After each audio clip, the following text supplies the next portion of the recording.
पादाय कृष्णपृष्ठाय भूतले श्रीमती भक्तिवेदांत स्वामिने इति नामिने नमस्ते सरस्वती देवी गौरवाणी प्रचारिणे निर्विशेषा शून्यवादी पाश्चात्य देशातारिणे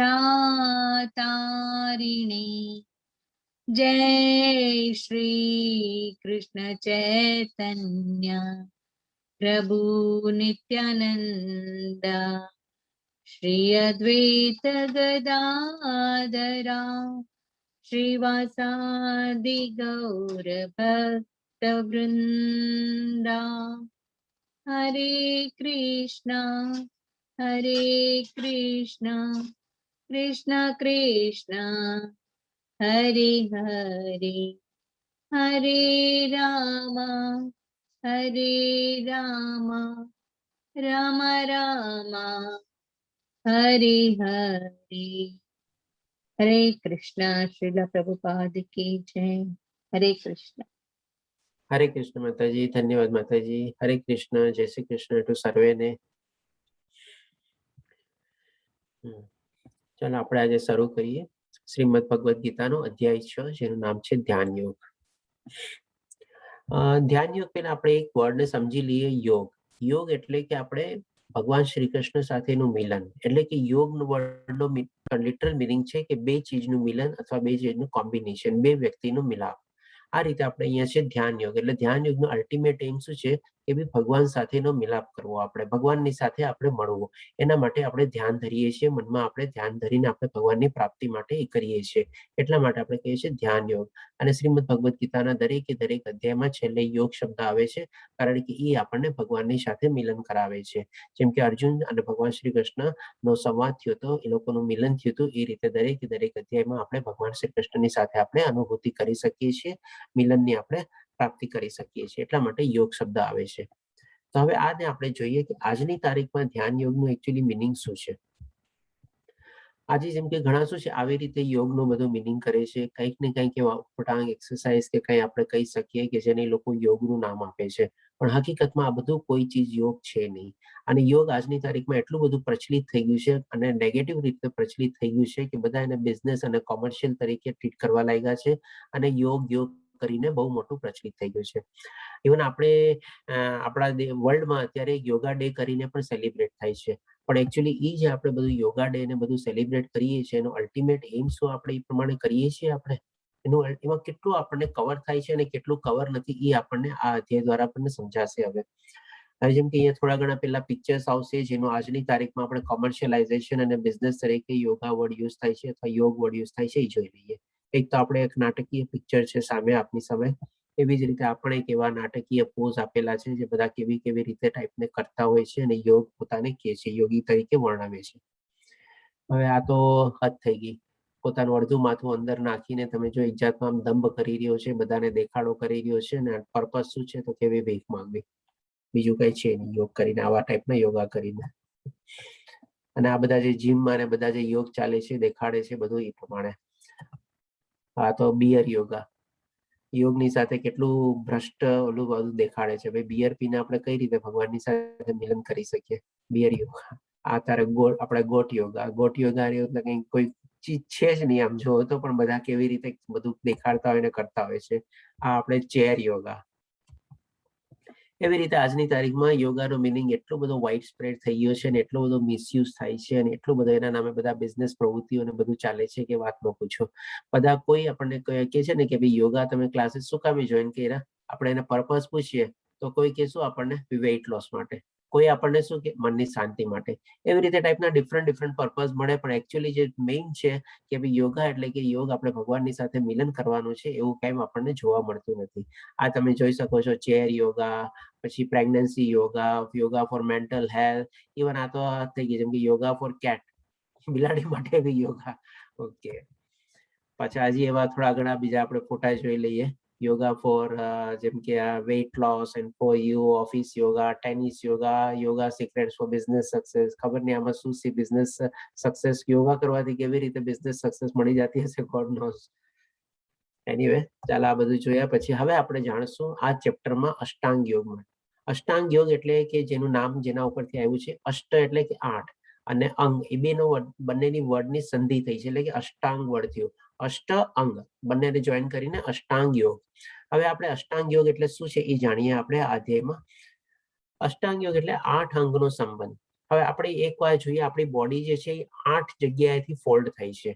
સૌથી પહેલા આપણે ગરદન તરફથી, પછી આપણા શોલ્ડર તરફથી, ત્રીજી આપણી કોણી તરફથી, ચોથી આપણી કાંડા તરફથી, પછી આપણે પાંચમી આપણે આંગળાઓ મારે આપણે મૂવ થાય 5, છઠ્ઠું આપણે કમરમાંથી, સાતમું આપણે ગોઠણમાંથી અને આઠમું આપણા એન્કલ એટલે કે પગની નીચે પાની ઉપરથી જે હોય એટલે 8 જગ્યાએથી આપણી બોડી બેન્ડ થાય છે એટલે કે 8 અંગ આપણા ઇન્વોલ્વ થાય છે.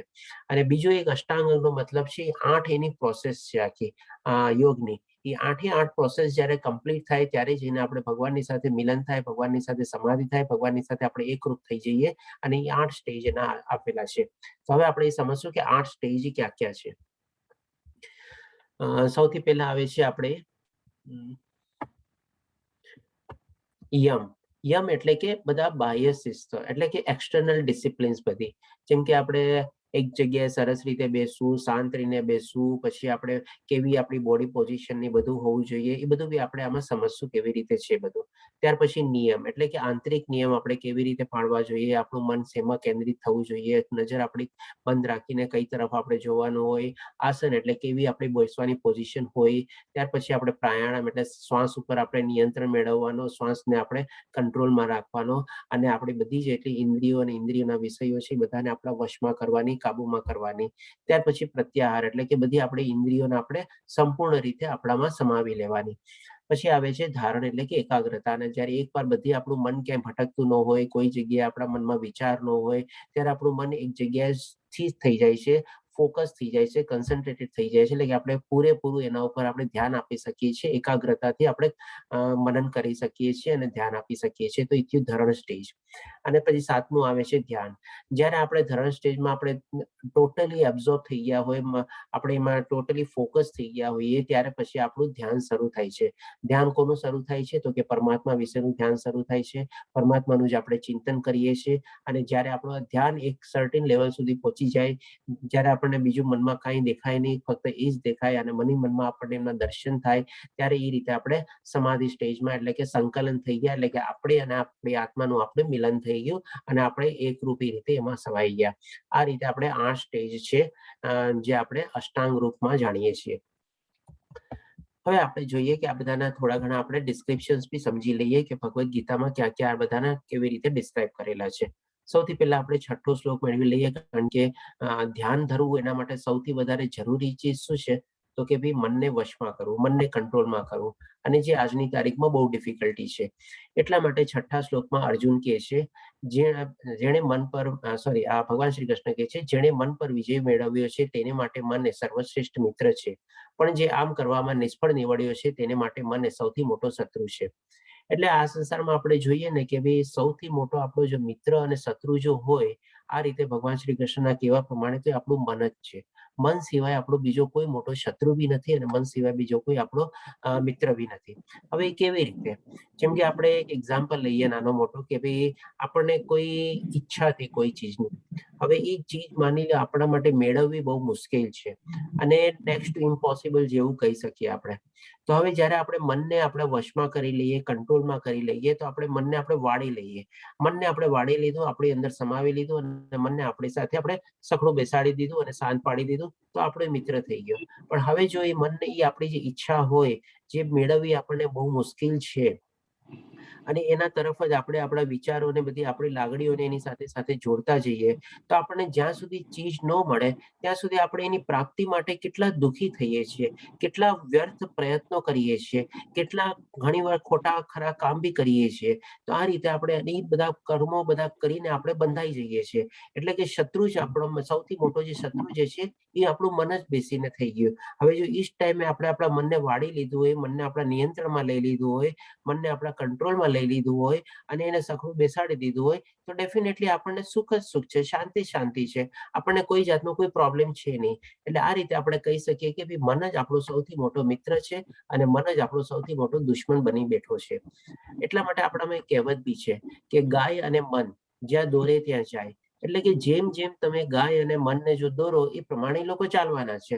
એ તમારા વશમાં બી રહી શકે છે અને ન હોય તો જેમ આપણે ઓલો એક ફોટો જોયો હતો ને, બધી ઇન્દ્રિયો, ઘોડાનો અને બધી લગામો, જો એ લગામ આપણા હાથમાં કંટ્રોલમાં ન હોય, મનના કંટ્રોલમાં ન હોય તો ડેફિનેટલી બધી ઇન્દ્રિયો ભાગવાની છે અને આપણું મન ઓર ને ઓર વિચલિત થવાનું જ છે અને આપણે દિન પ્રતિદિન આપણે પોતે જ દુઃખી થવાના જ છીએ. અને આપણે કહીએ બહાર ગોતીએ છીએ કે ભાઈ એણે મારું આમ કરી દીધું, આએ મારું આમ કરી દીધું, આએ મને આમ કર્યું એટલે આમ ન થયું, આએ જો આમ કરી દીધું તો મારું આમ થઈ જાય.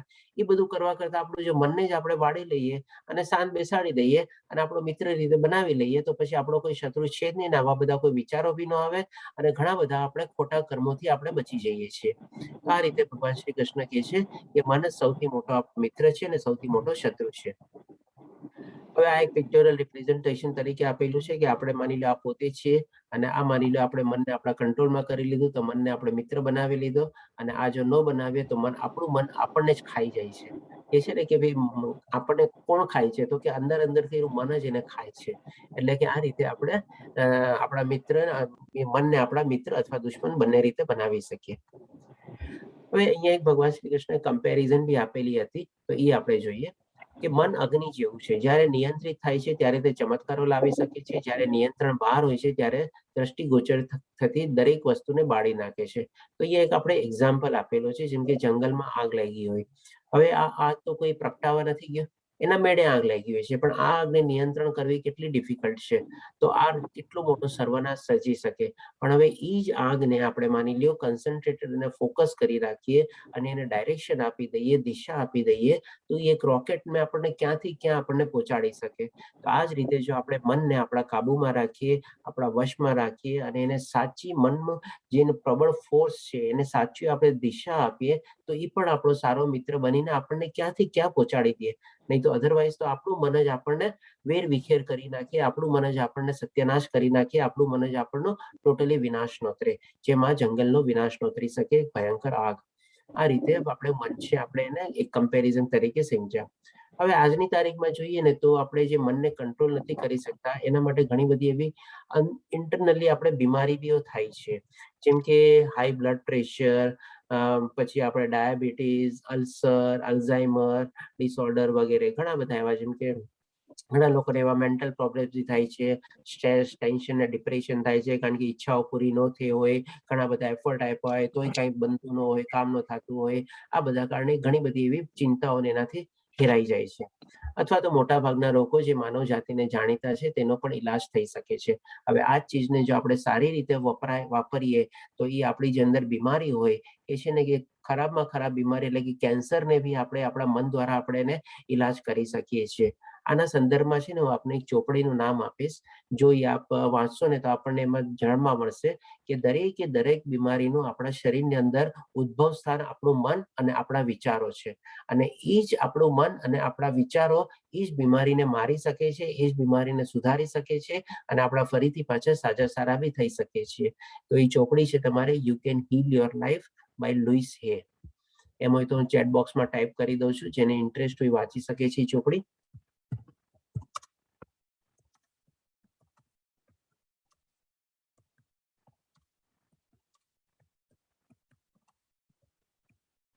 બહુ સરસ ચોપડી છે. એમાં એક એક બીમારી આપણે આપેલી છે, તમારા આપણા કેવા થોટ પેટર્ન હોય છે જેના કારણે બીમારી જન્મ પામે છે આપણા શરીરમાં અને એનો સોલ્યુશન રૂપે આપણે કેવા વિચાર આપણે કરીએ તે જેનાથી કરીને આપણે બીમારીને આપણે કંટ્રોલમાં બી કરી શકીએ અને મટાડી બી શકીએ. ઇવન કેન્સર સુધારનો એમાં ઈલાજ આપેલો છે. અને જેનો ઓથર છે એટલે સોરી જે લેડી છે એની ઓથર જે છે એ લેડીને પોતાની એની લાઈફમાં 2 વાર કેન્સર થયું હતું અને એમાંથી પોતે જસ્ટ આનું સોલ્યુશન કરીને એમાંથી ઉભરાઈ થઈ ગઈ. તો આપ વાંચી શકો છો એ ચોપડી, એ પ્રમાણે ઘણું સરસ જાણકારી મળશે. હવે આપણે જોઈએ જે અષ્ટાંગ યોગમાં આપણે જે 8 સ્ટેપ્સ અથવા 8 જે પ્રોસેસ આપણે જોઈ સર્કલમાં એના થોડું આપણે ડિસ્ક્રિપ્શન જોઈ લઈએ. યમ એટલે કે 10મા શ્લોકમાં ભગવાન શ્રી કૃષ્ણએ આપણે એનું ડિસ્ક્રિપ્શન આપેલું છે. તેણે એકાંત જગ્યાએ એકલા રહેવું જોઈએ અને હંમેશા તેના મનને ધ્યાનપૂર્વક નિયંત્રિત કરવું જોઈએ. આજની તારીખમાં તો બહુ ડિફિકલ્ટ છે. ડેફિનેટલી આ એક આપણે અધ્યયન આપણે ડિટેલમાં જઈએ એની પહેલા એક શોર્ટમાં કહી દઉં કે ભાઈ આ ચીજમાં આપણે રૂટીન તરીકે આપણે અધ્યાય લઈએ છીએ, પણ આપણે કલયુગમાં આપણે આ ધ્યાન યોગ બહુ જ ડિફિકલ્ટી છે અને એક રીતે કહીએ તો વર્જિત બી છે, કારણ કે આ ચીજ આપણે કરવી આજની તારીખમાં it is very next to impossible. કોઈ આવી રીતે ધ્યાન કરી નથી શકતું. બહુ રેર ટુ રેર એવા કેસીસ આપણને મળી શકે કે જે આવી રીતે ધ્યાનથી કરી અને ભગવાત્માની પ્રાપ્તિ કરી શકે.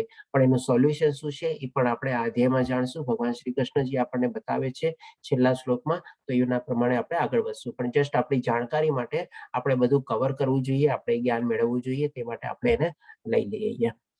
પછી આવે છે નિયમ, એટલે કે આપણે એક્સટર્નલ નિયમ બધા. યમ એટલે કે આપણા યમ એટલે કે એક્સટર્નલ નિયમ, નિયમ એટલે આપણા ઇન્ટરનલ નિયમ બધા આપણે. તો કે ખાવા, સુવાની, કામ કરવાની અને મનોરંજનની આદતોમાં નિયંત્રણ રાખવું જોઈએ. આમાં ભગવાન શ્રી કૃષ્ણ એ શ્લોક દ્વારા આપણને એક ટાઈપની આપણે બેલેન્સ લાઈફ કેવી રીતે જીવવી જોઈએ એ આપણને સૂચવે છે. ઇન શોર્ટમાં આપણે કહી દઉં કે આપણા જે 24 કલાક છે એ 24 કલાકને આપણે 3 ભાગમાં ડિવાઈડ કરી દેવા જોઈએ. સૌથી પહેલા 8 કલાક આપણા શરીરને આપવા જોઈએ. એ 8 કલાકમાં આપણે જે નિત્ય કર્મ કરવાના છે એ બધું કરવાના, આ તે બધું બ્રશ, ટોયલેટ આવવાનું આ બધું, પ્લસ આપણે સુવાનું બી એમાં 8 કલાકમાં આવી જાય. હવે કોઈ 6 કલાકની નીંદર લે અને બાકી 2 કલાકમાં આ રીતે બધું કરે, ખાવા પીવાનું ને નિત્ય કર્મ, તો એ પ્રમાણે થઈ શકે. અને બીજા 8 કલાક આપણે મનને આપવાના છે. એટલે કે ડેફિનેટલી આપણે જે આ ભૌતિક દુનિયામાં જીવીએ છીએ, આપણે કર્મ તો છોડવાના નથી, જે આપણે 3જા અને 5મા અધ્યાયમાં જાણી ગયા. તો કર્મ તો આપણે કરવાના જ છે, અને એ પણ સરસ રીતે કર્મ કરવાના છે. કેવી રીતે કરવાના છે એ પણ આપણે જોઈ ગયા કે કર્મફળનો આપણે ત્યાગ કરવાનો છે, એટલે કે નિષ્કામ કર્મથી આપણે બધા કર્મ કરવાના છે. એટલે કે 8 કલાક આપણે આપણા મનને આપી દેવાના. આપણે જે નોર્મલ ડ્યુટીઝ કરતા હોઈએ, ઓફિસ જતા હોઈએ, ક્યાંય જોબ કરતા હોઈએ, કે આપણો બિઝનેસ હોય, વોટ એવર ઇટ ઇઝ, એટલે 8 કલાક આપણી એ બધી એક્ટિવિટીઝને આપણે આપી દેવાના, જે આપણો સ્વધર્મ કહી શકીએ અથવા તો આપણો નિત્ય ધર્મ કહી શકીએ. એ રીતે આપણે એવા 8 કલાક ડિવોટ કરવાના છે. અને બાકીના 8 કલાક આપણે આધ્યાત્મિકમાં આપણે ડિવોટ કરવાના છે. આધ્યાત્મિક કર્મમાં આપણે 2 અધ્યાયમાં સરસ રીતે જાણી ગયા છે કે આપણા ભૌતિક કર્મો અલગ છે, આધ્યાત્મિક કર્મો અલગ છે. ભૌતિક કર્મોમાં સારા કર્મ કરશું તો એ ફરીથી પાછું આપણને મોક્ષ નથી મળવાનો અને આ દુનિયામાં પાછું આવવાનું છે. અને આધ્યાત્મિક કર્મો કર્યા હશે એ જ આપણી આત્મા સાથે આપણા કેરી ફોરવર્ડ થવાના છે. એ પણ આપણે સરસ રીતે જાણશું આગલા અધ્યાય બધામાં. તો આ રીતે આપણા આધ્યાત્મિક કર્મો આપણે કરી આપણા એ સેવિંગ્સ એકાઉન્ટમાં આપણે જમા કરવાના છે, જે આપણી સાથે જવાના છે અને આપણને ઉચ્ચતર લોકમાં લઈ જશે. અથવા તો જો બહુ સારા એવા આધ્યાત્મિક કર્મ કર્યા હશે આપણે સર્ટેન લેવલ સુધી આપણને, તો ડેફિનેટલી આપણને મોક્ષ અથવા મુક્તિ બી પ્રાપ્ત થઈ શકે છે. અને આ રીતે આપણે આપણી બેલેન્સ લાઈફ આ રીતે જીવી શકીએ. પછી આવે છે આસન. આસન એટલે કે કેવી રીતે બેસવું. તો ભગવાન શ્રી કૃષ્ણ એની પણ સરસ આખી પ્રોસેસ ડિસ્ક્રાઇબ કરેલી છે 11 થી 14 શ્લોકની અંદર. કુશા ઘાસને જમીન પર મૂકો અને પછી તેને મૃગ ચર્મથી ઢાંકી દો. આ બેઠક ન તો ઘણી ઊંચી અથવા ખૂબ નીચી ન હોવી જોઈએ. આનો પણ એક મિનિંગ છે આપણે કે ભાઈ બહુ ઊંચી અથવા બહુ નીચી શું કામે ન હોવી જોઈએ. બહુ જો ઊંચી હોય ને તો જે ધ્યાન ધરતો હોય ને, મેડિટેશન ધરતો હોય ને, એનામાં એક છે ને ઈગો ફિલિંગ આવી જાય, એક પ્રાઉડ ફિલિંગ આવી જાય કે ભાઈ હું આ સ્થાન ઉપર બેઠો છું અને હું આટલી મોટી સાધના કરું છું, હું આટલી મોટી તપસ્યા કરું છું. અને બહુ જ નીચી હોય ને તો એનામાં નિમ્ન ભાવના આવી જાય, એટલે કે ઇન્ફિરિયરિટી કોમ્પ્લેક્સ આવી જાય. એટલા માટે આપણું જે બેસવાની જે પોઝિશન છે ને એ પણ નોર્મલી જોઈએ. આ ઘણા લોકો છે ને, મેં જોયું છે કે આ શ્લોકથી પ્રેરિત થઈને પોતાના ઓફિસમાં જે ચેરિંગ એરેન્જમેન્ટ ને બધાની બેસવાની હોય ને, એવી રીતે સરસ રીતે ગોઠવે છે ને કે સ્ટાફ લોકોને પણ એમ ન લાગે કે ભાઈ પોતે એના બધાથી નીચા છે. અને પોતે પણ એવી રીતે બેઠા હોય કે બધાથી એને ઘમંડ ન આવી જાય કે હું સર્વોપરી છું, હું ઉચ્ચ છું. એટલે એવી ટાઈપની બધી ચેર્સ અને એ લોકો રાખે છે. મેં મારા એક ક્લાયન્ટ હતા, મેં એને જસ્ટ બધી અરેન્જમેન્ટ કરી હતી ને, મેં એને પૂછ્યું કે ભાઈ તમે શું કામે આવી રીતે આમ રાખ્યું. તો એને મને આ શ્લોકનો રેફરન્સ આપ્યો હતો કે આવી રીતે આમ છે કે જેથી કરીને મને પોતાને ઘમંડ ન આવે અને મારા સ્ટાફ લોકોને બી ઇન્ફિરિયરિટી કોમ્પ્લેક્સ ન આવે. કેટલી સરસ ચીજ છે. હવે જેને સારું વિચારીને અને સારું ઇમ્પ્લિમેન્ટ કરવું હોય ને, આવા આપણને દ્રષ્ટાંત બી મળી શકે છે. અને બાકી નહીં તો આપણે જાણીએ છીએ કેવી રીતે બધું થાય છે. તો આ રીતે ભગવાન શ્રી કૃષ્ણના કહેવા પ્રમાણે આ બેઠક ન તો ઘણી ઊંચી અને ખૂબ નીચી ન હોવી જોઈએ. અને તે કોઈ પવિત્ર સ્થાન પર સ્થિત હોવી જોઈએ. યોગાભ્યાસ કરનાર યોગીએ પોતાનું શરીર, ગરદન અને માથાને સીધું રાખી અને નાકની આગલી ટોચ પર દ્રષ્ટિ એકાગ્ર કરવી જોઈએ. એટલે કે આપણે નાક, ગરદન બધું એક સ્ટ્રેટ લાઈનમાં પોઝિશનમાં આવવું જોઈએ. આપણો સ્પાઇનલ કોડ, આપણું ગરદન અને આપણું માથું, અને આપણી આંખ બંધ હોવી જોઈએ ને, અને બંધ આંખે આપણી જે આંખની અંદરની જે કીકીઓ છે, એટલે કે આપણા રેટિના છે, એ આપણે નાકના ટેરવા ઉપર ધ્યાન રાખીને એમ કરીને આપણે જોવાનું છે. એનો મતલબ એ છે કે ભાઈ આપણે શું છે એ બંધ આંખે બી જો આપણે આંખની અંદરને કીકીઓને આપણે રાઈટ લેફ્ટ ઉપર નીચે બધે ફેરવી શકીએ છીએ. અને જો એ રીતે આપણે ફેરવીએ ને તો આપણું મન ક્યારેય સ્થિર ન થઈ શકે. એ આમ તેમ ભટકતું રહે. અને જેમ જેમ આમ તેમ ભટકે એવી રીતે બધા વિચારો બી આવે. તો એ રીતે આપણે એને સ્થિર કરવાનો મતલબ એ છે કે ભાઈ આપણી આંખની અંદરની આંખ બંધ કરી, આંખની અંદરની કીકી આપણે નાકના ટેરવા ઉપર સ્થિર કરી દેવાની, એક જગ્યાએ ફોકલ ઉપર રાખી દેવાની, કન્સન્ટ્રેટ કરવાની, કે જેથી કરીને આપણું મન આગળ પાછળ ઉપર નીચે ક્યાંય ભટકે નહીં અને બીજા બધા વિચારો ન આવે. આ એની પાછળનું રીઝન છે. આ રીતે સંતુષ્ટ પરાજિત મન સાથે ભયથી મુક્ત જાતીય જીવનથી સંપૂર્ણ મુક્ત વ્યક્તિએ મારું ધ્યાન કરવું જોઈએ. ડેફિનેટલી કોઈ જાતીય જીવન બી એમાં મુક્ત હોવું જોઈએ, બ્રહ્મચર્ય પાલન કરવું જોઈએ, નહીં તો એમાં પાછું મન ભટકે. પછી આવે છે પ્રાણાયામ સ્ટેજ, જેમાં આપણે આપણા શ્વાસને કંટ્રોલ કરવાનો છે. આમાં બહારનો શ્વાસ અંદર અથવા અંદરનો શ્વાસ બહાર જતો રોકવાનો અભ્યાસ આ રીતે સમાધિમાં લીન થવું જોઈએ. હવે થેન્ક્સ ટુ રામદેવ બાબા, ઘણા લોકો આવા બધા પ્રાણાયામ યોગ સ્ટેજ સુધી તો કરતા જ હશે અને રોજબરોજની લાઈફમાં બી આટલા બધા યોગા તો મારા ખ્યાલથી ઘણા લોકો ઇમ્પ્લિમેન્ટ કરતા હશે. તો આ રીતે આપણને પ્રાણાયામની બધા ઉપર તો આપણને ખબર પડી ગઈ છે થોડું ઘણું. હવે જે બાકીના 4 સ્ટેપ છે, છેલ્લા 4 સ્ટેપ, ઈ જે નોર્મલી આજની તારીખમાં બહુ ઓછા લોકો જણાવે બી છે અને બહુ ઓછા લોકો એ સ્ટેજમાં બી જાય છે. પ્રત્યાહાર એટલે કે ભૌતિક અસ્તિત્વની સમાપ્તિ. હવે આ રીતે જ્યારે હોય, ટોટલી ફોકસ્ડ હોય, કન્સન્ટ્રેટેડ હોય, ત્યારે બહારનો એને કોઈ જાતનું એને કાંઈ ડિસ્ટર્બન્સ કે કાંઈ હોય એનાથી ટોટલી ડિટેચ થઈ ગયો હોય, ટોટલી અલિપ્ત થઈ ગયો હોય અને પોતાના ધ્યાનમાં જે લિપ્ત હોય, આ પોઝિશનમાં એ પહોંચે છે. પછી આવે છે ધરણ. તો 18મા શ્લોકમાં ભગવાન શ્રી કૃષ્ણ કહે છે, જ્યારે યોગી યોગાભ્યાસ દ્વારા આપણા માનસિક કાર્યકલાપોને વશમાં કરી લે છે અને અધ્યાત્મમાં સ્થિર થઈ જાય છે, અર્થાત સમસ્ત ભૌતિક ઈચ્છાઓથી રહિત થઈ જાય છે, ત્યારે તે યોગમાં સુસ્થિર થયેલ કહેવાય છે. હવે ભગવાન શ્રી કૃષ્ણ એની એક ડેફિનેશન આપે છે કે ક્યારે યોગમાં સ્થિર થયેલો ગણાય, જ્યારે એને પોતાની ઇન્દ્રિયોને બધાને વશમાં કરી લીધો હોય, ભૌતિક વિચારોથી બધાથી ટોટલી અલિપ્ત થઈ ગયો હોય અને ભૌતિક ગમે તે ઈચ્છાઓથી બધાથી પર થઈ ગયો હોય અને બધાથી અલગ થઈને જ્યારે એમાં સ્થિર થયેલો હોય, ત્યારે ભગવાન શ્રી કૃષ્ણ કહે છે કે યોગમાં સુસ્થિર થયેલ કહેવાય છે. પછી હવે 19મા શ્લોકમાં ભગવાન શ્રી કૃષ્ણ કહે છે ધ્યાન. જે પ્રકારે વાયુ રહી સ્થાનમાં દીપક હાલતો ડૂલતો નથી, એ જ રીતે યોગીનું મન વશમાં હોય છે, તે આત્મત્વના ધ્યાનમાં સદૈવ સ્થિર રહે છે. હવે જ્યારે આ સ્ટેજ પહોંચી લીધું હોય, આપણે ટોટલી સુસ્થિર થઈ ગયા હોય આપણા મેડિટેશનમાં, આપણા ધ્યાનમાં, ત્યાર પછીનું જે સ્ટેજ છે એ ભગવાન શ્રી કૃષ્ણે અને સાચા અર્થમાં કીધું છે કે ત્યાંથી આપણે ધ્યાન શરૂ થાય છે. ધ્યાન કોનું? તો કે પરમાત્માનું. એટલે કે આપણે જસ્ટ પરમાત્માના ગેટ ઉપર પહોંચી ગયા છે અને આપણે ડોર નોક કરીએ છીએ કે ભાઈ હું આવી રહ્યો છું, તમે પ્લીઝ દરવાજો ખોલો, એવી ટાઈપની. અને અહીંયા ભગવાન શ્રી કૃષ્ણ બહુ સરસ રીતે કમ્પેરિઝન બી આવે છે કે ભાઈ આ માણસ જે આવી રીતે આ સ્ટેજમાં પહોંચેલો હોય ધ્યાનમાં, ત્યારે એ કેવો હોય. તો હવે આપણે જોજો, એક માની લો મીણબત્તી જલતી હોય અને એમાં શું છે, ક્યાંય પવન ન ચાલતો હોય, એટલે કે એકદમ સ્ટેબલ રીતે આપણે ત્યાં મીણબત્તી જલતી હોય. એમાં એવું નથી કે ભાઈ હવા નથી કે વાયુ નથી, કારણ કે એ ઓક્સિજન દ્વારા જે મીણબત્તી જલતી રહેતી હોય છે, પણ એમાં શું હવાની ગતિ છે ને વધારે એવી કોઈ હોતી નથી. એકદમ શાંત પવન કે શાંત હવા કે શાંત રીતે હોય છે. ત્યારે તમે જોજો મીણબત્તીની જે ફ્લેમ હોય અથવા જે આગ હોય, એના ઉપરથી પછી છે ને એક નાનકડો કાળો ધુવાળાનો એકદમ પતલી લાઈન થાય.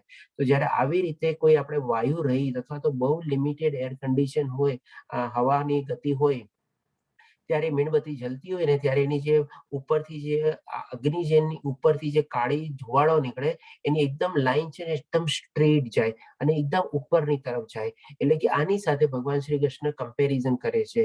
જે પ્રકારે વાયુ રહિત સ્થાનમાં દીપક હાલતો ડૂલતો નથી. હવે દીપક હાલતો ડૂલતો નથી એટલે કે દેટ મીન્સ એની અગ્નિ જે છે આમાં કેમ હાલતી ડૂલતી નથી, અને અગ્નિની ઉપરમાં જે ધુવાળો છે એ પણ એટલો સ્ટ્રેટ હોય છે અને અગ્નિ પણ એટલી જ એની ફ્લેમ છે એટલી સ્ટ્રેટ હોય છે. આ રીતે ભગવાન શ્રી કૃષ્ણ કમ્પેરિઝન આપીને કહે છે હવે ઈ ત્યારે આત્મત્વના ધ્યાનમાં સદૈવ સ્થિર રહે છે. એટલે કે એકદમ મોસ્ટ સ્ટેબલ પર્સન છે, એ ક્યાંય વિચલિત થવાનું નથી અને ઈ હંમેશા આત્મભાવમાં તમારે સ્થિર થઈ ગયો છે. આ રીતે ભગવાન શ્રી કૃષ્ણ એક કમ્પેરિઝન આપીને આવા આત્મ ધ્યાનમાં જે સ્થિર થયેલો હોય એની આપણને સમજણ આપે છે. હવે લાસ્ટમાં આપણને ભગવાન શ્રી કૃષ્ણ 8મું સ્ટેપ કે છે સમાધિ, જે 20 થી 23મા શ્લોકમાં ભગવાન શ્રી કૃષ્ણ સમજાવે છે.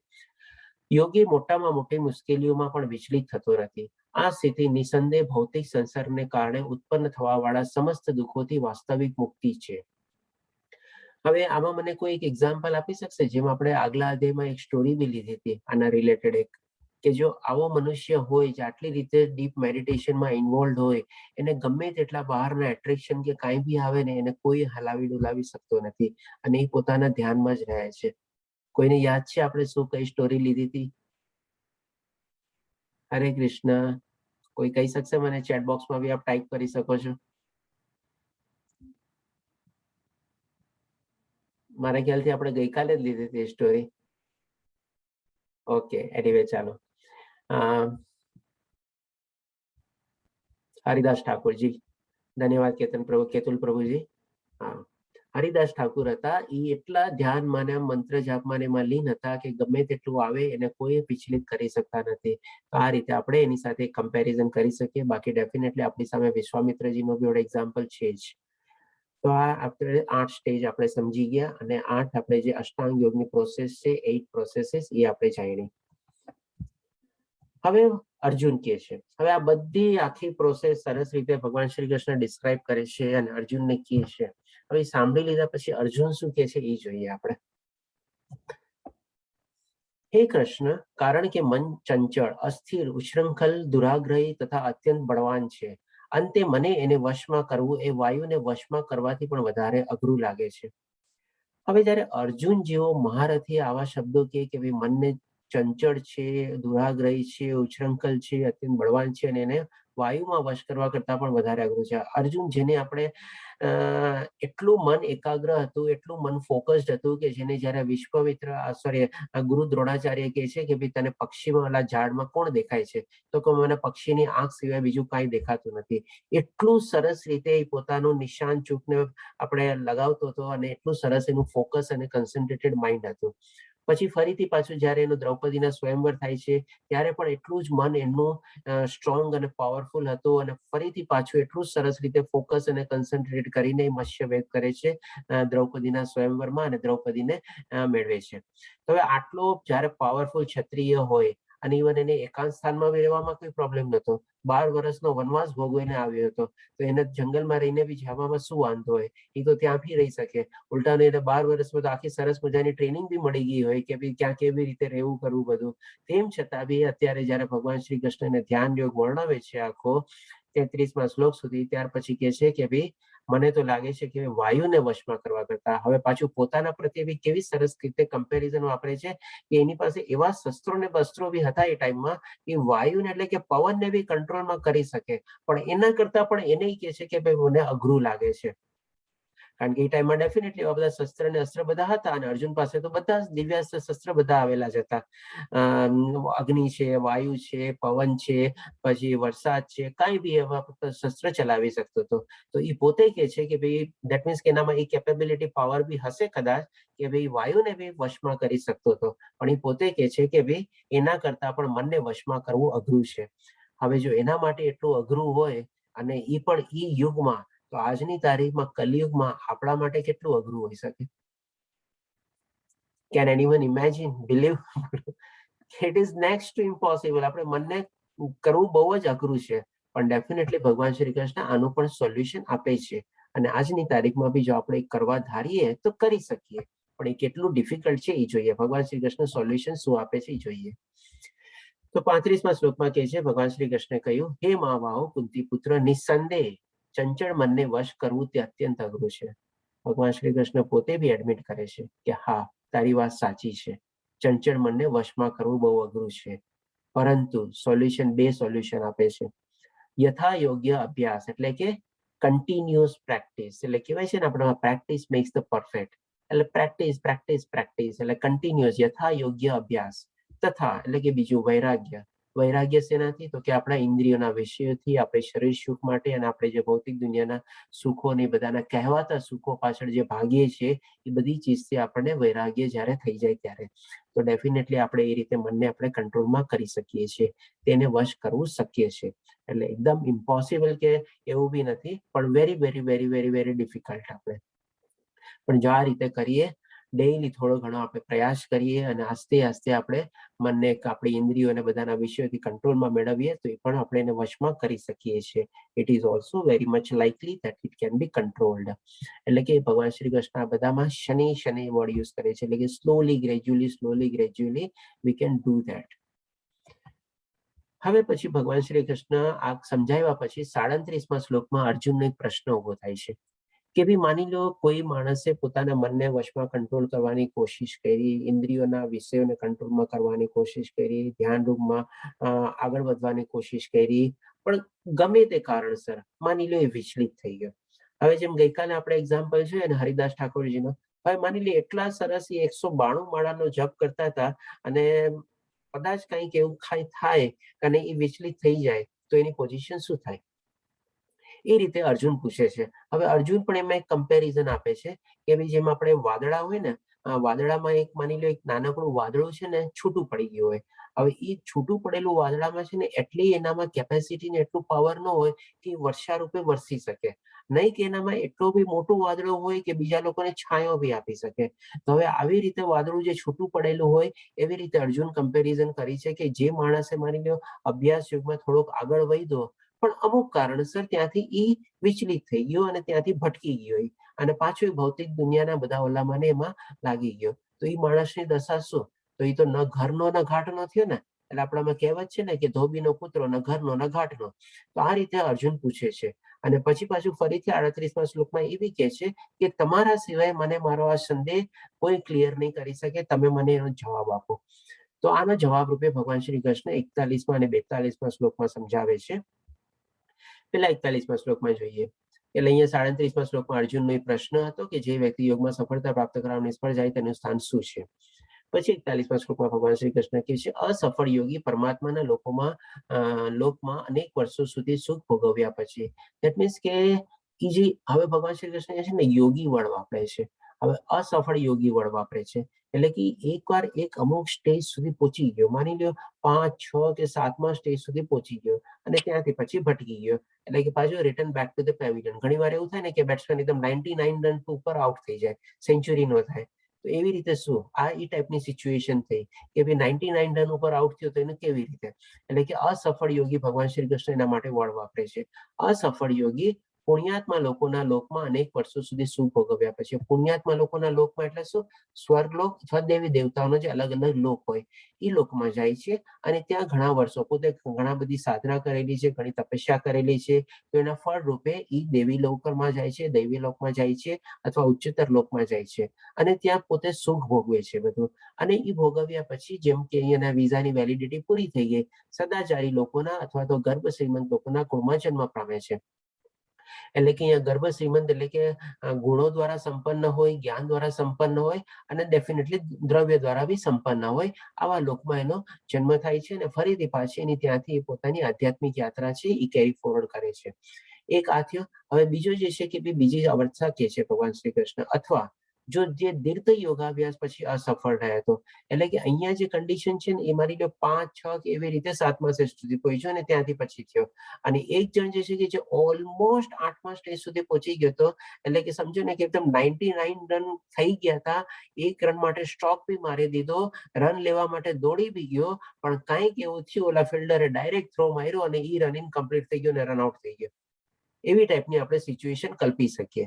તો આ રીતે ભગવાન શ્રી કૃષ્ણ કહે છે કે જે બહુ જ એડવાન્સ સ્ટેજ સુધી પહોંચી ગયો હોય અને ઈ જો ત્યાંથી ભટકે અને એની જ ગતિ શું થાય, અથવા જો દીર્ઘ યોગ એટલે દીર્ઘ એટલે કે એડવાન્સ સ્ટેજ યોગાભ્યાસ પછી અસફળ રહે તો એટલે ત્યાંથી પાછું ભટકીને પાછો આવી ગયો.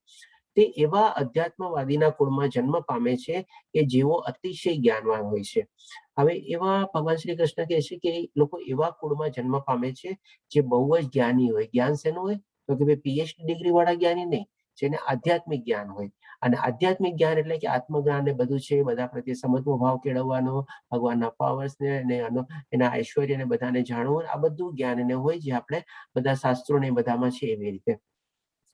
અને ખરેખર આ જગતમાં આવો જન્મ પામવો તે અત્યંત દુર્લભ છે. એટલે કે આપણે આનો તમને દ્રષ્ટાંત આપું, જેમ આપણે હવેલી હોય ને, હવેલીમાં જે ઓલા બેટીજી ને બધા હોય, જે પૂજા ને બધું કરતા હોય ભગવાન શ્રી કૃષ્ણની અને બાળ ગોપાલની, એવા કુળમાં જન્મ પામવો. આપણે કહી શકીએ કે ભાઈ વલ્લભ કુળમાં જન્મ પામવો, જસ્ટ સોર્ટ ઓફ એક્ઝામ્પલ તરીકે. અને કોઈ કે આમ ઓલું નહીં રહેતા કે ભાઈ આ જેવી રીતે એ બહુ જ્ઞાનવાન નહીં કહેવાય.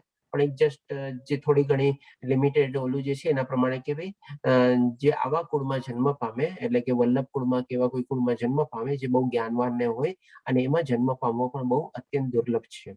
આ રીતે ભગવાન શ્રી કૃષ્ણ જે પાછા ભટકેલા હોય અથવા જે પૂરેપૂરી પ્રાપ્તિ ન કરી શક્યા હોય આ ધ્યાન યોગમાં જઈને પરમાત્માની અને પરમાત્માની સાથે સમાધિ ન કેળવી શક્યા હોય એ લોકોની ગતિ કેવી રીતે ભગવાન શ્રી કૃષ્ણ 2 શ્લોકમાં સમજાવે છે.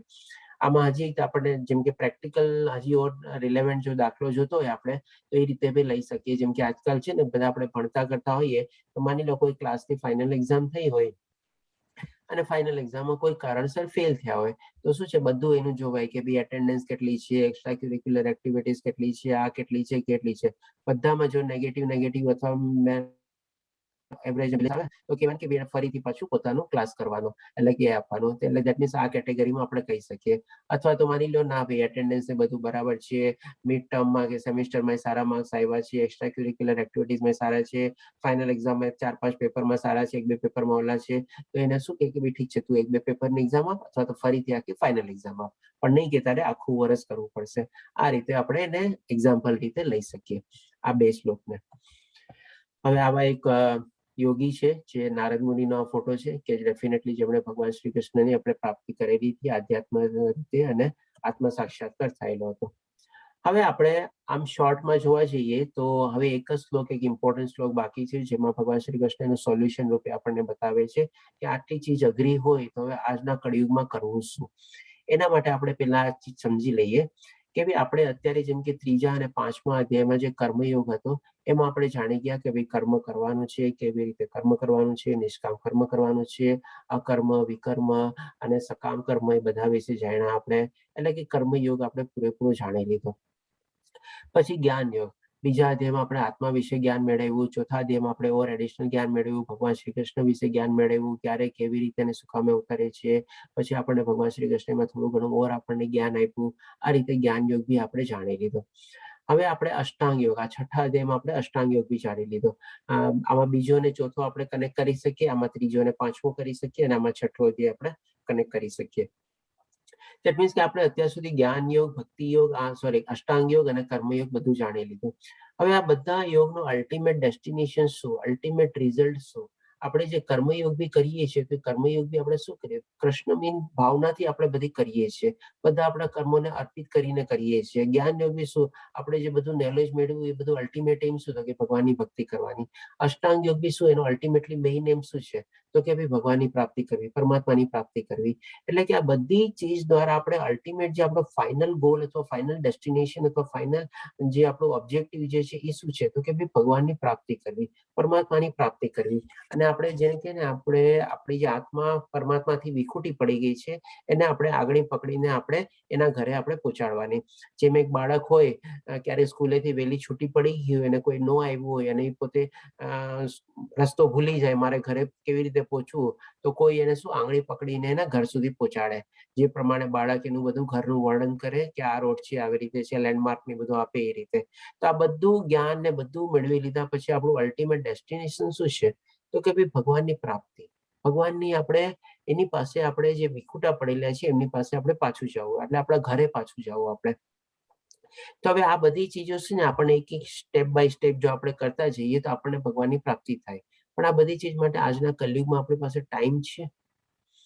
અને ટાઈમ માની લો આપણે થોડો ઘણો કાઢી બી લઈએ તો એ આપણે એમાં સ્લોલી પ્રગતિ કરીએ તો જ્યારે અંત સમય ક્યારે આવવાનો છે આપણને ખબર નથી. તો આપણે માની લો અહીંયા ક્યાંય બી આપણે આવીએ અને આપણે અંત સમય આવી ગયો અને આપણે પહોંચી ન શક્યા તો શું કરવાનું? તો હવે આનું એક સોલ્યુશન રૂપી શું છે, એક આપણને માની લો આજે સ્ટેર કેસ છે એટલે કે એક આપણી સીડી છે. આપણે હવે જેમ કે આપણે આ જો આપણને આ સીડીથી બી આપણે જઈ શકીએ છીએ ઉપર, પણ એની બદલે માની લો આજની તારીખમાં આપણને કોઈ આપણને એલિવેટર આપી દે અથવા લિફ્ટ આપી દે અને માની લો 10મે તલ્લે આપણે પહોંચવાનું છે અને આપણે અલગ અલગ સ્ટેપ કરીને ચડતા જઈએ તો 2, 4, 5, 6 કે 7, 8 તલ્લા બી ચડીએ અને ઘણી વાર હાફી જઈએ, પછી આપણા માટે તાકાત ન હોય અને શું કરવું અને પછી ટાઈમ આવ્યો તો ચાલો વયા ગયા આપણે તો રહી ગયું. હવે એની જગ્યાએ આપણને કોઈ માની લો આપણને સ્ટ્રેટ આપણને કોઈ એલિવેટર અથવા લિફ્ટમાં કહે અને આમાં ટાઈમિંગ કેટલો લાગે અને આમાં આપણે ઇન્સ્ટન્ટલી પહોંચી શકીએ અને ડાયરેક્ટ આપણે પહોંચી જઈએ 10મા તલ્લે. તો આ રીતે આપણે એનું સોલ્યુશન શું? તો એ રીતે સોલ્યુશન હવે ભગવાન શ્રી કૃષ્ણ આપણને કહે છે આ છેલ્લા શ્લોકમાં, 47મા શ્લોકમાં, સર્વ યોગીઓમાં જે યોગી અત્યંત શ્રદ્ધાપૂર્વક મારું પારાયણ કરે છે, એટલે કે ભગવાનનું જાપ કરે છે, ભગવાનનું નામ ધરે છે, ભગવાનનું ચિંતન કરે છે, ભગવાનનું મનોમન પોતાને યાદ કરે છે, ભગવાનને થેન્ક્સ બોલે છે, ભગવાનને અમે બધી જગ્યાએ ભગવાનને જોવે છે, એટલે બધી જગ્યાએ ભગવાનનું પારાયણ કરે છે, પોતાના અંતઃકરણમાં મારું ચિંતન કરે છે. એટલે અંતઃકરણમાં હંમેશા ભગવાનની જ આપણી સ્તુતિ ચાલતી હોય, ભગવાનનું નામ ચાલતું હોય, ભગવાનની જ આરાધના ચાલતી હોય, કામ કરતો હોય તો બી એ જ રીતે, અને કાંઈ સૂતો બેસતો હોય, ખાતો પીતો હોય તો એ જ રીતે ભગવાનને યાદ કરીને, ભગવાનને થેન્ક્સ બોલીને બધું પોતાની એક્ટિવિટી કરે અને મારા દિવ્યમય પ્રેમની સેવા કરે છે. ડેફિનેટલી ભગવાનની સેવા કરે, સવારે ઉઠીને ભગવાનને ભોગ ધરાવે, ભગવાનને સરસ મજાની એના વાઘા પહેરાવે અને એ બધું કરે. તો આ રીતે ભગવાનની બધી સેવા થઈ આપણે. અને ડેફિનેટલી મંદિરમાં જાય તો મંદિરમાં કંઈક પોતાની સેવા આપે, આ બધી થઈ એની સેવા. અને તે યોગમાં મારી સાથે અત્યંત ગાઢ રીતે સંકળાયેલો છે અને બધામાં સર્વોચ્ચ છે, આ જ મારો મત છે. તો ડેફિનેટલી હવે આ બધી ચીજ આપણે જો કરવી હોય અને ડાયરેક્ટલી આપણે એલિવેટર ને લિફ્ટમાં બેસીને કરવું હોય તો આપણે ભગવાનની ભક્તિ કરવાની છે. ભગવાનની ભક્તિ કર્યા સિવાય બીજો કોઈ રસ્તો છે જ નહીં આ કળિયુગમાં. કારણ કે ઓલી બધી ચીજ એક એક કરીને આપણે કરવા જઈએ તો આપણી પાસે એટલો ટાઈમ છે નહીં અને ખબર નહીં આપણો અંત સમય ક્યારે આવી જશે. તો બેટર છે કે ભાઈ આપણે લિફ્ટ અથવા એલિવેટરમાં બેસીએ, 10મા ફ્લોરનું બટન દબાવીએ અથવા તો વોટ એવર ઇટ ઇઝ અને ડાયરેક્ટ એમાં બેસીને આપણે ઉપર પહોંચીએ. અને એનો રસ્તો એક જ છે, તો કે ભાઈ ભક્તિ યોગ અથવા તો ભક્તિ માર્ગ, એટલે ભગવાનની ભક્તિ કરવાની. તો હવે એ આજની તારીખમાં કળિયુગમાં આપણે ભક્તિ એટલે કે યોગ કેવી રીતે કરી શકીએ, એટલે કે આપણી આધ્યાત્મિક જર્ની જે છે, આપણી આધ્યાત્મિક સફર છે, એમાં આપણે કેવી રીતે આગળ વધીએ. તો સૌથી પહેલા તો આવે છે કે ભાઈ વિવિધ યુગમાં આપણે વિવિધ યોગ પ્રથાઓ. હવે મોરલેસ ચેપ્ટર આપણું ત્યાં પૂરું થઈ જાય છે, પણ એના સંદર્ભમાં આ બધી થોડી એડિશનલ સ્લાઇડ્સ ને બધું જે છે એ આપણે કવર કરી લઈએ. કારણ કે છઠ્ઠો અધ્યાય એ પ્રેક્ટિકલી આપણા માટે ટોટલી ઇરિલેવન્ટ આપણે કહી શકીએ કે ભાઈ આપણે એ કરી શકવાના નથી. એટલું બધું ધ્યાન, ચિંતન અને એ 8મા સ્ટેજ સુધી પહોંચવાનું વેરી વેરી ડિફિકલ્ટ. આજે નોર્મલ યોગા જેમાં 4 સ્ટેજ સુધી કવર થાય છે, 4 સ્ટેજ ઘણા લોકો નથી કરી શકતા, તો પછી 5, 6, 7, 8 સ્ટેજમાં પહોંચવું બહુ ડિફિકલ્ટ છે. તો આ રીતે આપણે જોઈએ કે અલગ અલગ કળિયુગમાં, અલગ અલગ યુગોમાં કેવી રીતે ભગવાનની ભક્તિ થઈ શકે, જે શ્રીમદ ભાગવતમમાં આપણને લખાવવામાં આવેલું છે. તો કે ભાઈ સતયુગમાં શું છે, ભગવાન વિષ્ણુનું ધ્યાન કરવું. જેમ કે આવી રીતે ડેફિનેટલી જે ધ્યાન યોગ આપણે જોયા એ રીતે બધા ભગવાનનું ધ્યાન કરતા અને ભગવાનની પ્રાપ્તિ કરતા. સરસ રીતે મજાનું મેડિટેશન કરતા, જંગલમાં જાતા, એક જગ્યાએ બેસતા, ધ્યાન ધરતા અને ભગવાનની આરાધના અને પ્રાર્થના અને એ રીતે કરતા અને એ લોકો ભગવાનને પ્રાપ્ત થતા બી. અને સારા સારા એવા લોકો, ઘણા લોકો બીજી રીતે બી કરતા અને ભગવાનો પાસેથી વરદાન બી એવી રીતે મળતા, અને ઘણા લોકો વરદાનનો દુરુપયોગ બી કરતા. એ બી આપણી સામે બધા દ્રષ્ટાંત છે, પણ એ બધા સતયુગમાં થતા. પછી આવ્યો દ્વાપર યુગ. દ્વાપર યુગમાં બધા માણસો શું કરતા કે ભાઈ મંદિરમાં જતા, અને એટલા માટે તમે જોજો આપણા ઘણા બધા મંદિરો ને બધા છે ને દ્વાપર યુગમાં જ બંધાણા છે. એની હિસ્ટ્રી અને બધું જોવા જઈએ ને તો આપણે, તો એ દ્વાપર યુગમાં બધા મંદિરે જતા, ભગવાનની પૂજા અર્ચના અને પ્રાર્થના કરતા, ભક્તિ કરતા, પાઠ કરતા અને જે કંઈ પણ કરવાનું હોય એ પ્રમાણે મંદિરમાં પોતાની બધી સેવા આપતા. પછી આવે છે ત્રેતાયુગ. તો ત્રેતાયુગમાં બધા લોકો યજ્ઞ કરતા, આવી રીતે મોટા મોટા હોમ કરતા. અને ડેફિનેટલી એ ટાઈમ સુધી હજી બધા શાસ્ત્રોની બધાની જાણકારી હતી બધા બ્રાહ્મણોને. એટલા સરસ રીતે એ લોકો બધા મંત્રોચ્ચાર કરતા અને એટલી ટોટલી વૈદિક પ્રથાથી આપણે જે શાસ્ત્રોમાં લખેલી છે વિધિ વિધાંતોનું પાલન કરીને એ લોકો યજ્ઞ કરતા. અને યજ્ઞ કરીને અલગ અલગ વરદાન મેળવતા અને અલગ અલગ પ્રાપ્તિ કરતા એ લોકો ભગવાનની. જે આપણે ચોથા અધ્યાયમાં બી જોઈ ગયા હતા કે ભાઈ કેવી રીતે બધા આપણે યજ્ઞ કરીને વરસાદ થતો ને એ બધું થતું એ રીતે. હવે આવે છે કળિયુગ. તો કે કળિયુગ એટલે કે આપણે આ વર્તમાન યુગમાં જેમાં આપણે જીવી રહ્યા છે. તો એમાં જેમ કે ભગવાનના પવિત્ર નામનો જપ કરવો, એ જે ભગવાનની મોટી ભક્તિ છે, એ ભગવાનની સાધના છે, એ ભગવાનની આરાધના છે, અને એ ભગવાન માટેની આપણે તપસ્યા કહી શકીએ. અહીંયા ચૈતન્ય મહાપ્રભુજીનો ફોટો છે, અને એ પ્રમાણે ચૈતન્ય મહાપ્રભુજી આપણે કૃષ્ણ ભગવાનનો જે અવતાર કહેવાય છે, જે લગભગ 500 વર્ષ પહેલા થયા હતા, 511 એવું કંઈક છે કેલ્ક્યુલેશન. આ રીતે હવે આપણે જોઈએ કે એ મંત્ર શું છે. પેલા મંત્રનો આપણે મિનિંગ લઈએ. મન એટલે આપણું જે મન જે છે, જે આપણે અધ્યાયમાં જોઈએ છે, મનમાં વશ કરવું બહુ કંટ્રોલમાં ડિફિકલ્ટ છે, પણ જો એને જ આપણે કંટ્રોલમાં કરી લઈએ તો આપણો સરસ મિત્ર બની શકે છે. અને ત્ર એટલે કે મુક્તિ, અથવા તો આપણે શાંતિ બી લઈ શકીએ. મનની શાંતિ અથવા મનને મુક્તિ માટે આપણે કેવી રીતે કયા મંત્રનો ઉચ્ચારણ કરવો જોઈએ. તો કે ભાઈ એ છે આપણે જાપ હરે કૃષ્ણ કૃષ્ણ કૃષ્ણ હરે હરે, હરે રામ રામ રામ હરે હરે. હવે આ મંત્ર એવું નથી કે આપણે ઇસ્કોને આપેલો છે, આ મંત્ર બ્રહ્માજીએ આપેલો છે. અને અલગ અલગ શાસ્ત્રોમાં એનું વર્ણન બી છે, કઈ જગ્યાએથી આ મંત્ર આવેલો છે અને આ મંત્ર આપણે શું કામે જપ કરવો જોઈએ. તો ડેફિનેટલી આપણે આ બધા શાસ્ત્રોના રેફરન્સીસ બી જોઈ લઈએ કે કયા કયા શાસ્ત્રોમાં કઈ કઈ જગ્યાએ આ બધા મંત્રોનું એ રીતે આપણને વર્ણવેલું છે. આઈ જ હરે કૃષ્ણ કૃષ્ણ કૃષ્ણ હરે હરે, હરે રામ રામ રામ હરે હરે. બધા શાસ્ત્રીય સંદર્ભ જોઈ લે. સૌથી પહેલા આપણે નારાયણ સંહિતા જોઈ લઈએ. નારાયણ સંહિતામાં લખેલું છે કળિયુગમાં લોકોએ ભગવાનના પવિત્ર નામનો જપ કરવો જોઈએ. ત્યાર પછી આવે છે કાલી સંતરણ ઉપનિષદ. એમાં લખેલું છે બધા વૈદિક સાહિત્યમાં શોધ્યા પછી કોઈ પણ વ્યક્તિ આ યુગ માટે હરે કૃષ્ણના જાપ કરતા કોઈ પણ વધુ ઉત્ક્રાંતિ પ્રક્રિયા શોધી શકતો નથી. એટલે કે આખા શાસ્ત્રો બધો વૈદિક પ્રથા તે બધું ગમે તેટલું રિસર્ચ કરી લો, ગમે તેટલું બધું શોધી લ્યો, પણ ભગવાન શ્રી કૃષ્ણના નામનો જપ કરવા કરતા વધુ ઉત્ક્રાંતિ એટલે કે એના કરતા વધારે સુપિરિયર, એના કરતા વધારે પાવરફુલ પ્રક્રિયા એટલે કે પ્રોસેસ બીજી કોઈ છે જ નહીં. અને ભગવાન શ્રી કૃષ્ણનો જાપ કરવો એ સૌથી મોટી પાવરફુલ અને ધેટ ઇઝ ધ ઓનલી છે. આપણે આગલા હજીમાં જોશું કે એના સિવાય બીજો કોઈ ઉપાય બી નથી આપણી પાસે. આ છે આપણે કાલી સંતરણ ઉપનિષદમાં. હવે આપણે આવે છે ચૈતન્ય ચરિત્રામૃત આદિલીલા, જેમાં લખેલું છે ઝઘડા અને દંભના આ યુગમાં મુક્તિનો એકમાત્ર માધ્યમ ભગવાનના પવિત્ર નામનો જપ છે. ડેફિનેટલી આજે કળિયુગ છે એમાં ઝઘડા અને દંભ જ છે, દેખાડો જ છે અને કન્ટિન્યુઅસ ફાઇટિંગ, ક્લેશ. કાલે આને સુપર પાવર મેળવવો છે તો આજે આને સુપર પાવર મેળવવો છે, આજે ઓલાને દબાવવો છે તો આજે આને મારવો છે અને દેખાડો કરવો છે બસ કે મારી પાસે આટલું થઈ ગયું, મારી પાસે એટલું થઈ ગયું. તો આના માટે ભગવાન શ્રી કૃષ્ણનો પ્રાપ્તિ માટે એના નામનો જપ જ છે. બીજો કોઈ રસ્તો નથી, બીજો કોઈ રસ્તો નથી, બીજો કોઈ રસ્તો નથી. આ રીતે ચૈતન્ય ચરિતામૃતમાં બી લખેલું છે. પછી હવે આપણે ભાગવત પુરાણમાં આવીએ. ભાગવત પુરાણમાં બી આપણે 12મા સ્કંદમાં 3જા અધ્યાયમાં 51 શ્લોકમાં લખેલું છે. અને આપણે અહીંયા લખેલું છે મારા પ્રિય રાજા. આપણે પરીક્ષિત રાજા છે. પરીક્ષિત રાજાને ખાલી એ 7 દિવસનો સમય મળ્યો હતો કે 7 દિવસમાં તારે તારી સદગતિ કરવી હોય તો તું કર, 7 દિવસ પછી તું મૃત્યુ પામીશ.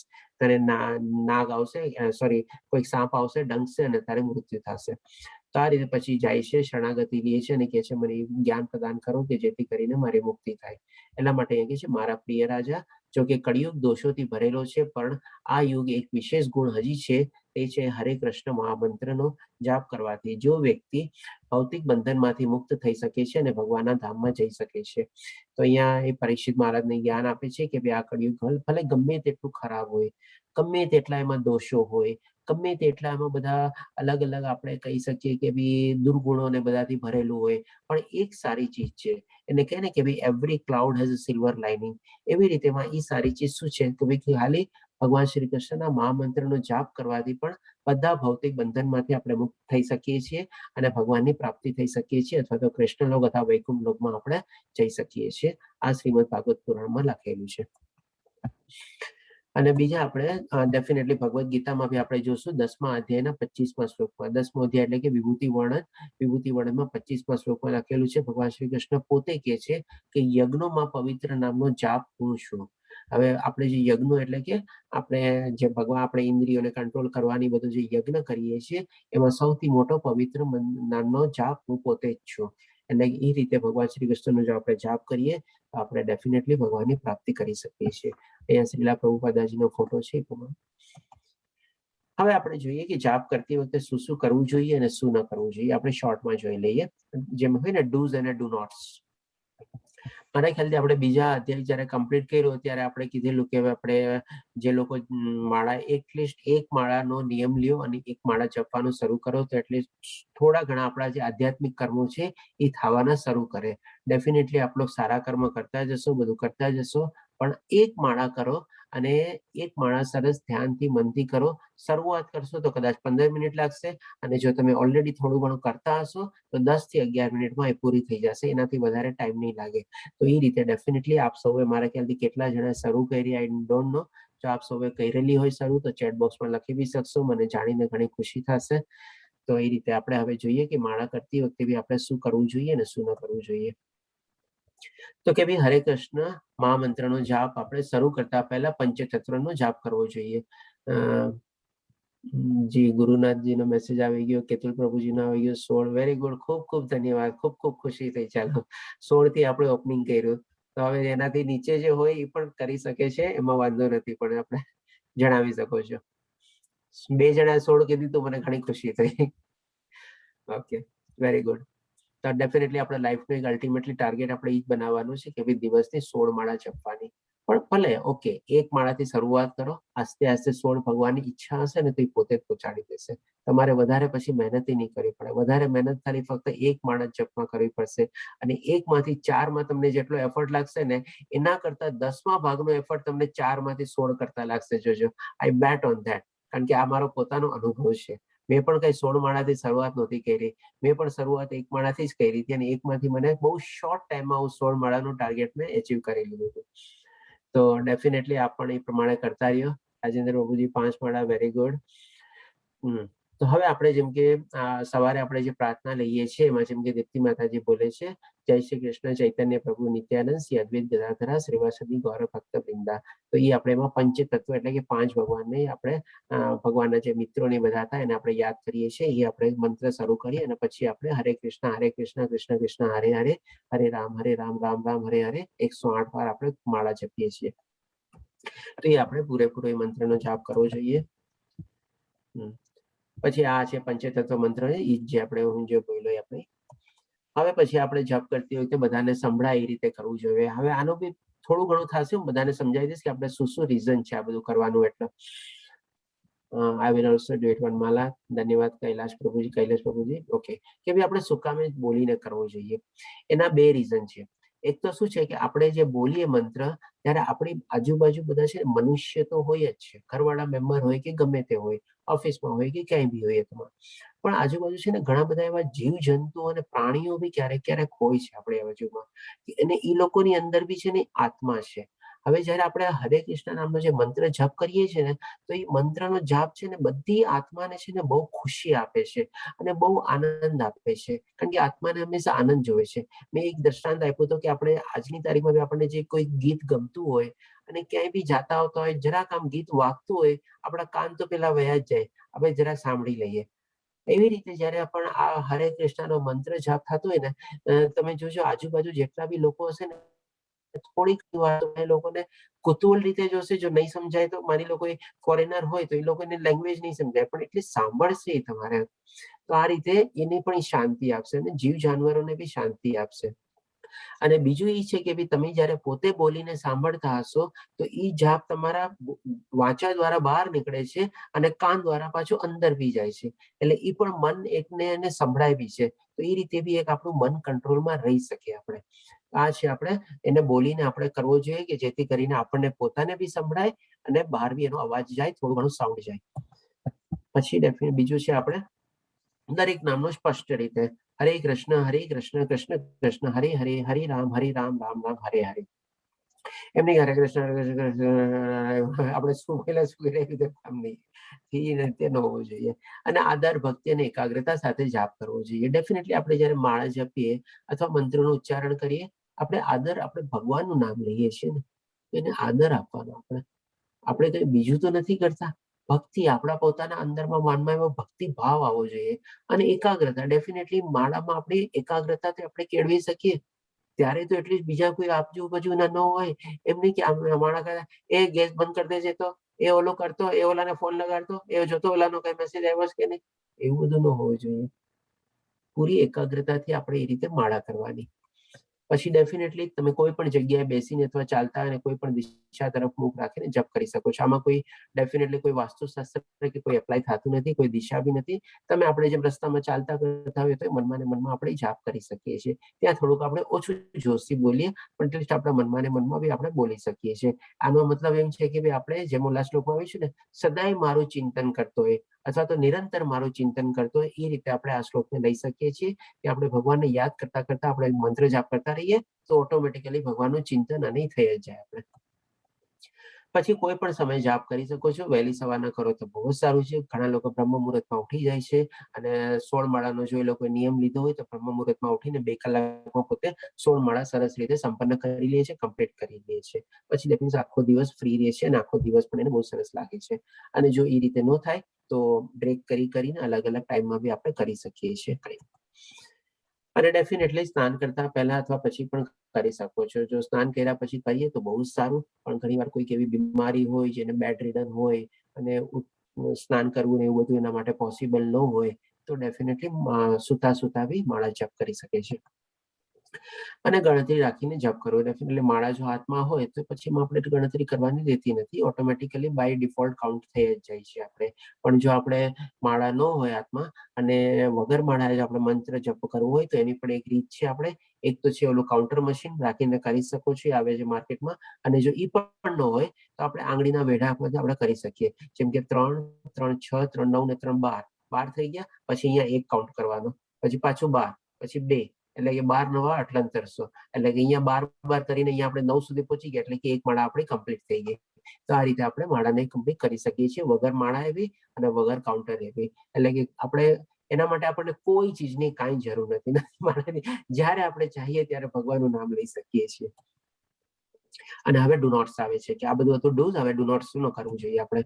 તો કે ભાઈ કોઈએ ફક્ત મહામંત્રના કોઈ ભાગનો જાપ ન કરવો જોઈએ, અને મહામંત્રના અમુક ભાગનો જાપ કે હરે કૃષ્ણ બસ એમ નહીં, પૂરેપૂરો જાપ કરવાનો અને અધૂરો નહીં છોડવાનો. આપણે 16 શબ્દ જે છે આપણે 16 આપણે કરવાનો.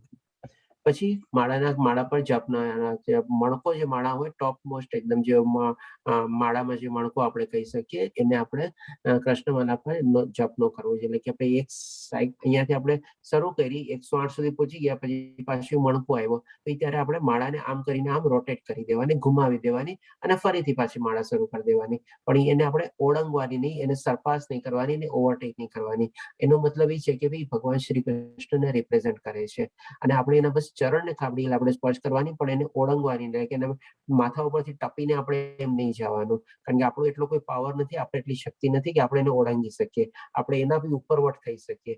આ રીતે એનો મતલબ છે કે ભાઈ મણકાને આપણે પાર નહીં કરવાનો. પછી ડેફિનેટલી આપણે માળા કરતી વખતે ઇવન બને ત્યાં સુધી કોઈ ન્યૂઝપેપર, કોઈ મોબાઈલ કે ટીવી જોતી વખતે કે નહીં કરવાની. અને ઇવન પુસ્તક બી આપણે બને તો એવોઇડ કરીએ તો વધારે સારું. ઇવન હું તો કહીશ કે ભાઈ આપણે ભગવદ્ ગીતા વાંચતા વાંચતા બી માળા કરીએ ને થોડુંક આપણું ડિસ્ટ્રેક્શન થાય જ છે. બેટર એ છે કે માળા કરો છો ને કરી લ્યો ને ભાઈ ભગવદ્ ગીતા માટે પાછું બીજો થોડો ઘણો ટાઈમ કાઢી લેજો કે ક્યારેક થઈ જાય. તો આ રીતે ડેફિનેટલી મોબાઈલ, ટીવી અને ન્યૂઝપેપર એ તો કરવા જ ન જોઈએ.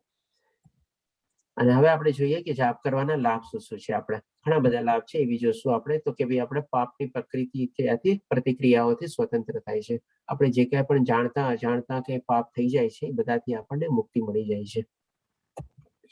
અને ડેફિનેટલી આવી કોઈ ખરાબ ટેવ હોય છે જે આજની યંગસ્ટરમાં ઘણી બધી જોવા મળી રહી છે, તો એનાથી પણ આપણને છુટકારો મળી શકે છે.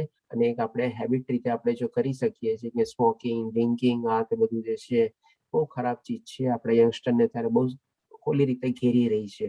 તો એ બધામાંથી જેમ કે માળા જપવાનું બધું કર્યું હોય એમાંથી પણ આપણે છુટકારો મેળવવામાં એને હેલ્પ કરી શકીએ છીએ, મદદ કરી શકીએ છીએ. અને ડેફિનેટલી આપણે સ્ટ્રેસ, ટેન્શન અને ડિપ્રેશન જે આ 3 મેઇન ચીજ છે જે આપણે આધ્યાયમાં બી એક જગ્યાએ સ્લાઇડમાં જોઈ ગયા કે ઘણી બધી બીમારીઓનું કારણ છે. તો એ બધી બીમારીઓને બી આપણે અવોઇડ કરી શકીએ છીએ. આપણે કમ્પ્લીટ રિલેક્સ અને શાંતિ ફીલ કરી શકીએ છીએ અને આપણને મનની શાંતિ બી મળે છે.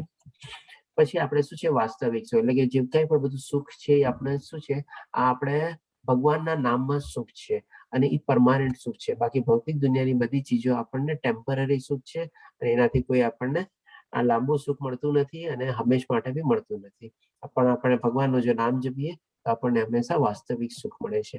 એટલે કે એને એકચ્યુઅલ હેપીનેસ, ઇટર્નલ હેપીનેસ. અને ડેફિનેટલી મોક્ષ તરફથી આપણી આધ્યાત્મિક જર્નીમાં આપણને આગળ વધવામાં આપણે મદદ કરે છે. આપણા સેવિંગ્સ એકાઉન્ટમાં એ જમા થાય છે. તો અહીંયા આપણો 6થો અધ્યાય ધ્યાન યોગ પૂરો થાય છે. હવે કોઈને પ્રશ્ન હોય તો લઈ શકીએ છીએ 5-1 મિનિટમાં, કારણ કે આજે મારે જરાક એક બીજી મીટિંગ બી છે તો વધારે ટાઈમ નહીં આપી શકું. તેમ છતાંય જો ફટાફટ આપણે કોઈને પ્રશ્ન હોય તો લઈ શકીએ 5-1 મિનિટમાં. હરે કૃષ્ણ, જય શ્રી કૃષ્ણ ટુ એવરીવન.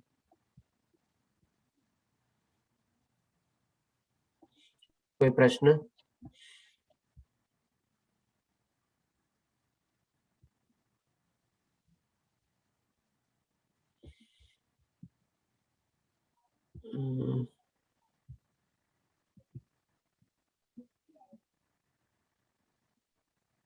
મહેશ પ્રભુજી આપનો હેન્ડ રાઈઝ છે, બીજા કોઈનો છે નહીં તો આપ પૂછી શકો છો. પ્રભુ 2 પ્રકારની નિષ્ફળતા બતાવી. આપણે એમાં એક નિષ્ફળતા એવી હતી કે જેનો પ્રયત્ન જ ન કર્યો હોય. તો એ ધનવાન કુટુંબમાં જન્મ થાય એવો અર્થ થયો ને? પ્રયત્ન ના, જ ના, ન ના. કર્યો. ના ના ના ના ના પેલામાં જે છે એને પ્રયત્ન કરીને મોર દેન 50 બટ લેસ દેન આપણે 75-90% કહી શકીએ કે ભાઈ 4 સ્ટેજ પાસ કરી લીધા, 5મા 6ઠા 7મા સ્ટેજ સુધી પહોંચી ગયો ને ત્યાંથી ભટકો.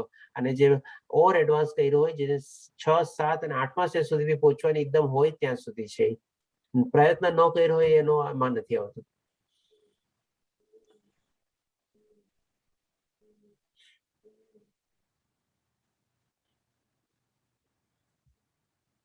હરે કૃષ્ણ. બીજા કોઈનો કોઈ પ્રશ્ન?